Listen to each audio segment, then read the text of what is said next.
Boom. Alrighty, y'all. What is good? It is your boy, the LowkeyLegend, man. Welcome back. Got another episode of COD commentary for you guys. Episode 108 of the COD commentary series. Just talking about whatever I want to talk about, man. A mini podcast, if you will. We're playing on MW3. We're doing survival, special ops survival on Village. Kind of an OG map on the MW3 series or MW3 game. And we're just enjoying ourselves. This was before the last episode was recorded, so I don't have everything unlocked. Honestly, though, from that lobby that you guys seen, I don't know if you watched last episode, but they put me in a 20th prestige lobby. So they cleaned up the hackers for a little bit on this game, and then, you know, a couple months later, they got right back to business with it. It's not, I mean, there was a dude who was like turning invisible and stuff, so there's definitely still cheaters on here, but I mean, for what, a 15 or 10-year-old game, almost, probably more than that, I'm not going to be complaining too much as long as people are playing relatively, and the cheaters are like, you know, they're like 10% in the game. So I mean, they did do a pretty good job cleaning it up. But anyways, man, welcome back. Today is the 21st of February. Just dropped a new UFO video, and this one was wild. If you guys haven't seen it, it's about 10 minutes long, 11 minutes long. Some shit happened in Russia where a UFO landed in like a field with a bunch of kids playing. I think they were playing football or soccer. It just landed. People were like looking up in the sky. It was like a glowing pink light, and it amused everybody there, so they ran over, were looking around at the sky, wanted to see what was going on. There were probably a group of 30 people there with some kids, and this pink ball was just floating, you know, maybe, I don't know, like a quarter mile in the sky. Boom, disappeared. A couple seconds later, boom, it reappeared, and it was a lot lower to the ground. And then it slowly, like, got itself to the ground and opened up a little bit, and this alien came out, bro, but it didn't look like a normal alien. It had 3 eyes and was, like, bulky and big, and it had this little pet robot, like a small little square cubed boxed robot is what it said. And I'm sitting here making this video, I'm like, I have never heard of no shit like this, bro. So when they talk about extraterrestrials, we have a vague idea of what they are, but when it comes into like extreme detail, there's multiple different kinds of outer space visitors out there, and I think they all look at Earth as like a, you know, a school or a playground for people to come and experience life however they want. And this is a dope world. Like, the way they got it set up is so structured to be a learning experience. Like, that's literally what a lot of people say. Like, everything in life is a learning experience, and when you really zoom out, like, it's clear as day that this is a learning experience for everyone. And that's why I got introduced into like the sidetracked aspect of spiritual videos. So those are my 3 main series. I got UFOs, which are actual stories, and then I got the spiritual stuff, which are still actual stories, but they are taking a different route into why the UFO stories kind of make sense. But any video you guys are going to see that involve UFOs are like from the 1900s. You will never see a video that's in the 2000s, because that's kind of when they weren't allowed to do the shit that they were doing anymore. People were like, okay, well, when I say people, I mean other aliens, the higher ones than them. They were like, hey man, you can't be doing this, you can't be taking people, scaring people. And that's why we haven't seen it happen in such a long time. And if you do, whatever UFO you're going to see, it's not going to be the same people that you're used to. Like, these people are here to help us now. They're not here to scare us. And yeah, that's kind of the route I want. You guys should really do more research into it if you think that this is crazy what I'm talking about right now. Even the way I've explained it, it's definitely do some digging about it, because this shit is real. But if you don't know about it, anybody who does try to explain it will 100% sound crazy. So that's all the explaining I'm about to do anymore. I got the Delta Squad, bro. This is my favorite kill streak in this game. You call in a team of like 3 Marines. They're AI controlled, but they help you out in the game or in the survival. I got 3 of them just doing work. They got M16s, M4s, and they are just as good as the AIs I'm playing against. So anyways, man, let's talk about the title of the video. Hooters is bankrupt, or is filing for bankruptcy. Now, I don't know how many people out there have gone to Hooters. I probably have a handful of times. It wasn't a spot that I seen the upside to, because even when you go there, like, the food is mid, you know what I mean? And a lot of the times the women are kind of mid. So like, what's the the niche now? And that's kind of, I don't know, I just never seen it.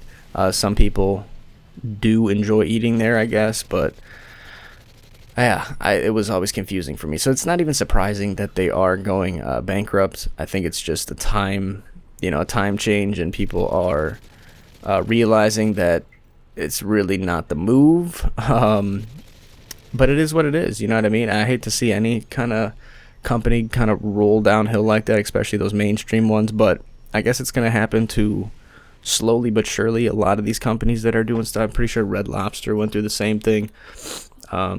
People find loopholes, how to get free food, how to eat unlimited whatever, and they realize, hey man, we're not even making money, for the past like couple months, couple years even, who knows how long, something like that plays into it. If you're not making as much profit as you can, even if you're like a multi-millionaire running some of these establishments, eventually you're going to be in the negative for so long that you're going to go broke. Hopefully I get to experience that at one point in my life, where if I get a lot of money, like, I want to be able to say I got a lot of money, and then even if I lose it all, the fact that I did it, that's why I'm like, I don't really care when all these famous people, die. I mean, I do care. It sounds really fucked up to say, but it's like, you lived the peak version of life. You have millions of dollars. You could do whatever you want. You could experience whatever you want, whenever you want. It's like you're not even playing the game of life anymore. You beat it, and now you're just doing whatever to pass time. And that's, eventually you live like that for so long, and something happens. I think God is like, okay, well, your trial run of life is now over, and you got the full experience, because people live until their 80s and don't get to have that experience. Granted, yeah, they lived till their 80s, but this 25-year-old died, but he was a multi-millionaire for 5-6 years of his life. That's you pretty much beat life at that point. That's why I hold really it is what it is at that point. You know what I mean? I don't really care as much as other people do. Obviously I care. Death is inevitable though at the end of the day. And even if you're young, yeah, you might have thought like, hey, this dude didn't get to experience life to the fullest. It's like, dude, this dude was a multi-millionaire, partying every day, going to the Bahamas, traveling around the world in a private jet. Like, this dude lived life, like, he's not really missing out on money. He probably beat the game, and then, you know what I mean? He's on to the next level of the game now. That's kind of how I look at it. It's a beautiful thing, but only if you get the chance to beat it, I think. I mean, 90% of people will never beat this game of life. And when I say beat, I mean, become a multi-millionaire and be able to travel around the world with ease and do shit that a lot of other people dream about. Like, I would love to live on a yacht and just travel the seas to different countries. But there are millionaires who did that their whole life too. So I don't really know what the correlation is to getting money, experiencing life, and then dying. I think maybe it's like you experience life to a certain amount, and then you die if you see too much stuff. I'm still trying to figure that part out, man. It is what it is, though. However you want to, proceed in life, doing whatever you want, really is all that matters at the end of the day, is being happy. So take that as you will. But yeah. So there's not really much to talk about when it comes to Hooters. Like I said, it happened. People. I guess it's gonna happen naturally, no matter what company you really are. I think Apple came out with a new phone as well. I'm gonna talk about that, the new iPhone. My brother was telling me it's not the best specifications. I'm pretty sure it's got like one camera. It's not even as quick as other phones. So it seems like Apple might be moving backwards a little bit. I don't really care though, because they really have the whole market on lockdown when it comes to phones. Like, there's only two competitors really. It's Galaxy or Android and Apple, which is nuts. Like, those are the two main phones, and everybody in the world has a phone, and those are like really the main two ones.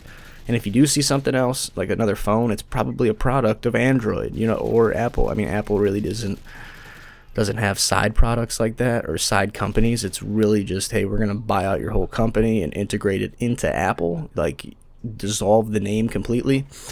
So, but I think Android does some stuff where it's like, okay, you can still keep your name, your company, but we're taking most of your profit. And that's something crazy too, man. Monopolization. It is what it is though. But that does suck. Like, I really think that there should be a max number, like $10 million, $100 million, even $1 billion. And then that's it. And all the profits have to be donated into some shit. But then we have donation charities that just benefit off of, they don't even, like, our whole system is really fucked right now, dude, because you can't trust anybody, even the higher ups that are supposed to be looking out for you. Justice is not being served. Like, people are getting away with crazy shit. And I think it's demotivating the way that this earth was supposed to be set up compared to how it is set up. You know what I mean? Especially the United States. Like, I don't think 200 years ago or 100 years ago, these people knew that it was going to be like this. And if they did, they would have put in, laws or something to make sure that it didn't end up this way. But it did. And I don't know. I don't want to blame technology and phones and stuff like that, but it did have a big role into the way people operate and act now. And that goes for everybody. I'm not special. Nobody else is special, but they make people easily able to feel special. You know what I mean? It's crazy. Like, when in reality you should just be experiencing life. That's what this whole thing is for. Now that people are chasing that feeling of being special. So it's crazy. There's nothing we can do about it now, but do not forget that you are just here to enjoy life at the end of the day. And if you don't, the least you should do is just have experiences. Every bad experience is still an experience, and I think if you have that mindset, just living life, you won't be down as much, because like I said, even bad experiences are good ones. So that's kind of how I look at things. That's all I got for you guys in this episode, man. I'm going to talk about some more stuff in part 2 of this. It'll be tomorrow, episode 109. Y'all have a blessed rest of your day. Stay safe, savage, low-key. It's been your boy, LowkeyLegend, man. I'll talk to y'all tomorrow for a brand new one. I'm out of here, man. Adios.